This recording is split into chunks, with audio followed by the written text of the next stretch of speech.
લક્ષ્ય ન્યૂઝ, એક નજર, એક લક્ષ્ય. કાલોલ તાલુકાના ભોયણ મોટી કારોલી રોડ પર આવેલા રબરના ગોડાઉનમાં ભીષણ આગ લાગવાની ઘટના સામે આવી છે.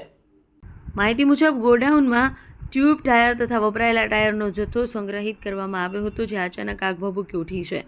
આગ લાગતા જ આસપાસ વિસ્તારમાં કાળા ધુમાડાના ગોટા આકાશમાં છવાઈ ગયા, જે દૂર દૂર સુધી દેખાતા લોકોમાં ભય અને ફફડાટનો માહોલ સર્જાયો હતો. ઘટનાની જાણ થતાં જ Kalol fire brigade, Gandhinagar fire brigade તેમજ નજીકના ફાયર સ્ટેશનની ટીમો તાત્કાલિક ઘટના સ્થળે પહોંચી આગ પર કાબૂ મેળવવા માટે કામગીરી શરૂ કરી હતી.